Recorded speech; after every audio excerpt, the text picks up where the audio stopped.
Mga kabiyahe, naghahanap ka ba ng adventure bike na less than 100 pero maporma? May papakita ako sa inyo mga kabiyahe. Tara mga kabiyahe!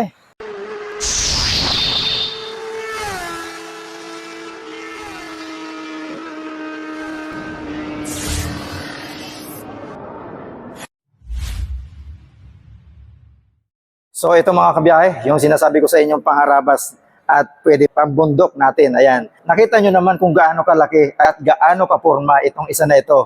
At sinabi ko nga kanina sa ating introduction, less than 100, may ganito ka na kaporma at ganito kagandang motorsiklo. So kahit saan tayo maghanap mga kabiyahe, hindi tayo makakakuha ng ganito kaporma at ganito kaganda na motorsiklo sa halagang less than 100,000. At bukod pa doon, 250cc ito mga kabiyahe. At nakita nyo naman ang tindigan yan. May sarili ka ng MDL, ayan. Meron ka ng crash guard.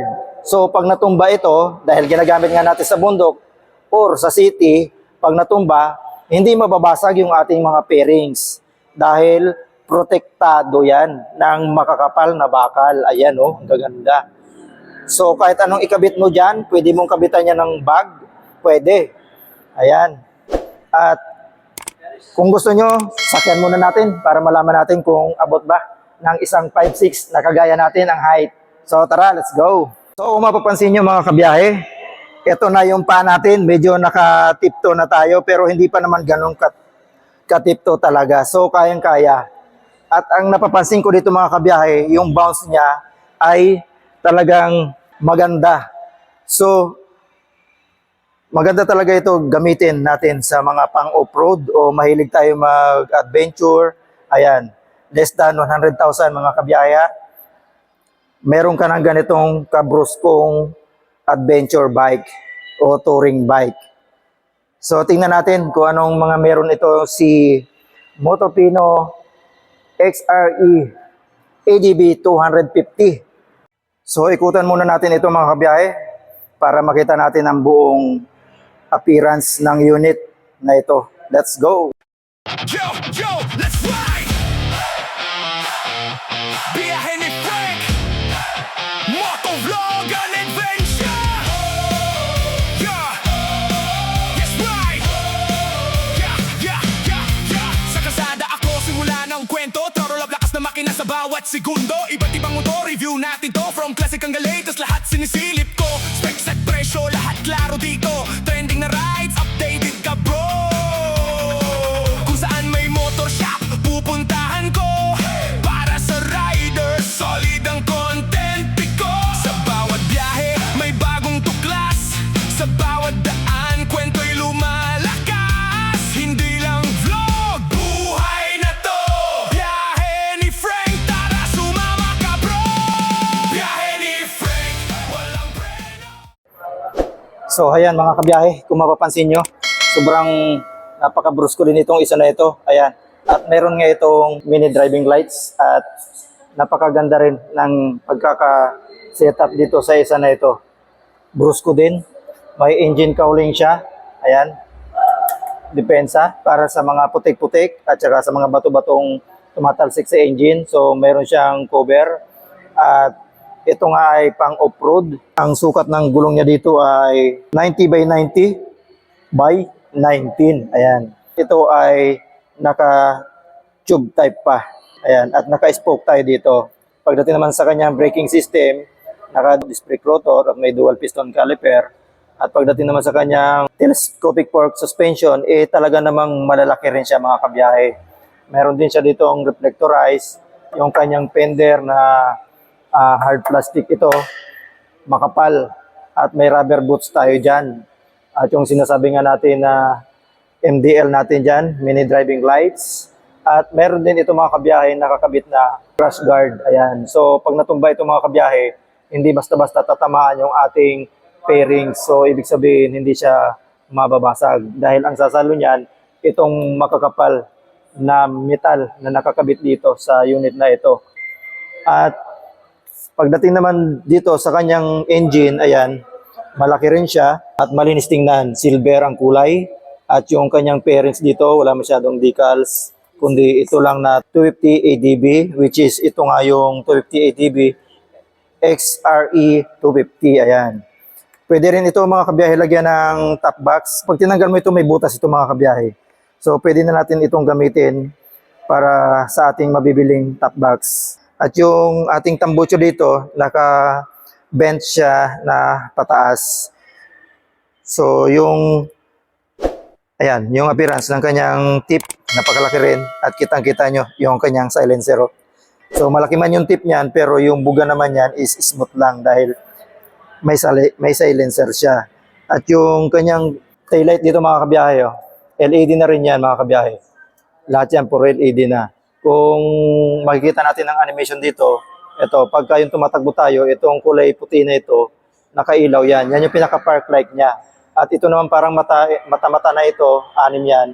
Pagka pinisil natin yung brake natin, yan naman yung mag-iilaw na kulay pula. Mas lalakas pa siya. Pero itong puti na ito, pula rin yan. So puti lang siya pag naka-off yung ating engine. Pero pag nakabuhay, pula yan mga kabiyahe. Yan naman ang appearance mga kabiyahe dito sa likuran. Yung disc brake natin dito mga kabiyahe, malapad din. At yung ginamit na piston caliper ay malaki. Yan, isa pero malaki siya. At yung ating swing arm dito, ayan, aluminum alloy ito mga kabiyahe. Malapad. Ayan, so maganda tong isa na ito.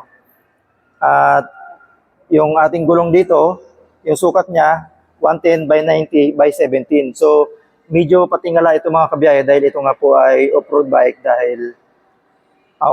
mga kabiyahe. Kaya yung gulong nito sa hulihan is 17. Pero yung gulong sa unahan ng sukat ay 19. So meron tayo dito mga kabiyahe, kickstarter. Ayan, goods na goods dahil meron siyang kickstarter. Kahit medyo hina na yung ating battery is mapapagana pa rin natin sa pamamagitan nito mga kabiyahe. Yung ating foot brake, foot peg ng ating rider, napupul din yan. At yung tapakan din ng ating pillion. Metal siya mga kabiyahe, pero coated siya ng rubber. At ito naman mga kabiyahe, yung appearance ng kanyang instrument panel. Naka-LCD tayo dito. Mga kabiyahe, meron tayo ditong cigarette port. At may USB charging port din tayo dito na Type A and Type C. Ito naman yung appearance ng kanyang ignition switch. Ayan. At yung appearance ng kanyang handlebar, naka-silver tayo, na glossy. At meron din tayo ditong engine kill switch. Meron tayong on and off ng headlight, busina, at yung throttle naman smooth din, preno sa unahan, naka-bar end tayo dyan, ang uno. Pagdating dito sa kaliwa, meron tayong turn signal, busina, high and low beam ng ilaw at passing light dito sa likuran. At yung ating clutch na malambot din, hindi ka mangangalay dito sa ating clutch. At yung tanke natin na medyo may pagka-slim siya dahil binagay lang sa kanyang unit mga kabiyahe. At matte black finish ang isa na ito pagdating dito sa kanyang tanke. At yung appearance naman ng kanyang upuan, inupuan natin kanina, malambot, makapit sa pants. Ayan, naka-double stitch tayo dyan na kulay pula. At dito sa ating pillion, ganun din. Ayan. At sinabi ko nga mga kabiyahe kanina, no, less than 100,000 ang unit na ito. So, ang cash nito mga kabiyahe, 98,000. Ayan. Yan po yung cash nito. May ganito ka ng unit na napakaganda. Tingnan nyo naman, may visor tayo dito. May daytime running light. Naka-projector lamp headlight. Ayan. Lahat naka-LED na. At may peak pa siya, utuka. Ayan, oh. Ang ganda. So, less than 100,000 lang yan, mga kabiyahe. So, yun, mga kabiyahe. Kung naghahanap kayo ng ganitong unit, dito lang kayo pumunta sa Racal, Dasmariñas. At ang landmark na nito, mga kabiyahe, yung City Hardware dito sa Governor's Drive, Dasmariñas, Cavite. Ayan. Kasi dalawa yung City Hardware dito, mga kabiyahe. Isang Aguinaldo Highway at itong Governor's Drive. So, dito kayo sa Governor's Drive maghanap. At ipin nyo na rin, dito kayo dadalhin ng inyong Waze o Google Map. So yun mga kabiyahe, shoutout sa mga nanonood sa atin, lalo na sa inyo. Ayan, shoutout. At maraming salamat. Kita-kits muli tayo. Biyahe ni Frank. God bless.